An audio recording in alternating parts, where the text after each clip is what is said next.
The following is a clip from our recent live show where we were joined by special guest Andrew Hamilton, who is the former UK CAA Drone Lead. During the show, we put a number of questions directly from our audience to him. As you might expect, Gatwick came up. There's a link to the full show in the description if you want to watch that and find out about the other questions which were put to him. Our live shows go out every Thursday at 9 PM UK, 4 PM Eastern. Enjoy the clip.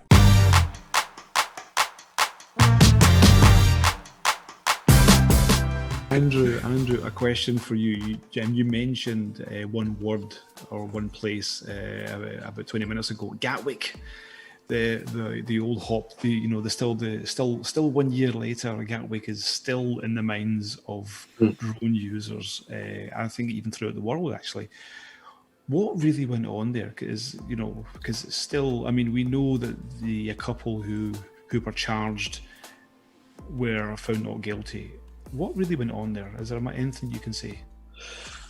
Sadly, no, there's not really a lot I can say because we didn't get involved. The primacy in the investigation was obviously the police. It was a criminal act. So it was nothing that the CAA would get involved in. So we would support the police, and we did. I think I was about to go home when it all kicked off, and because our building obviously is right next to Gatwick, and we could see it all unfolding. In fact, one of our colleagues who had left the day before and retired, he was caught up in it as well, waiting to go back to Malta. So he was giving us updates. So, but yeah, it was a police-led investigation, and we supported and gave any help and advice we could, especially to the airport, who were trying to open up. But there's really not much I can say. I didn't get involved in the investigation.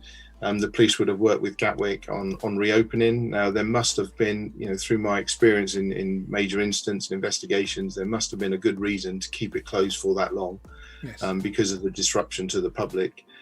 So there must have been, we've heard through press releases that, the drone came back out again when they tried to reopen. So, there must have been a sighting of a drone. That's all I can say. Thank you. Interesting. Was the fact that Gatwick was one of the first instances of drones deliberately impacting an airport as much to do with the disruption? And would it not be expected to have such an impact now technology has been put in place? Yeah, I think Gatwick is probably, there's been airport closures now and again all around the world for drones. Yeah. But this was cited as a deliberate act. And I think that the problem is because it doesn't appear that anyone has got to the bottom of it to find out why. Was it a protest group, like the protest in London, or was it done for a particular reason? No one knows. And I think that's the hardest thing. And like you say, there was lots of key witnesses out there, but they talk about 90 odd witnesses, key witnesses, but no sightings, no videos. And I think that's what's caused the suspicions of people. Yeah. Well, everyone's got mobile phones. Why didn't they film it? So they even come to our building as well, the police, in their investigations, looking at the view we had from the canteen and things like that. So, they appeared to be a thorough investigation. But as I say, and because we don't have the answers, no one's been convicted of it. That's always going to be the unanswered question. Was it a drone? Was it a police drone? The technology now, with a lot of the drone detection technology that's out there, I'm hoping that would prevent a repeat of that. I know the National Police Chief Council are looking at drone detection procedures with each forces. They're looking at equipment, and I know lots of airports are now installing their own equipment, and they've changed their policies and procedures as well and how they deal with it. Are they looking at more? Do they treat it more as the sighting of a bird or a flock of birds? How will they keep the airport open for diversions? Would they allow landings but not take off? I don't know. It's I think everyone's woken up to the fact that this could happen again, and lots of people have changed things. No, that's excellent. And because I know that with there was an incident in Heathrow just after Gatwick as well, wasn't there? But I had an interview with some of the Heathrow Paws, or one of the Heathrow Paws leaders on the channel, and I was actually really impressed at how things had changed already from the Gatwick incident, where you then had this protest group who were deliberately going to use what they thought was information to close an airport. And I felt like that was handled in such a good way by the authorities, police and Heathrow themselves, because not one flight was disrupted. Arrests were made, so they were held to account. Charges were made. I know people are in court over that still as well. And I think that was a really good example of how that side of the industry has moved forward, so that people can't use it almost as a I was so frustrated when he was trying to use it as a deliberate thing. Oh, if we fly a drone, surely it will stop the planes. Well, actually, no.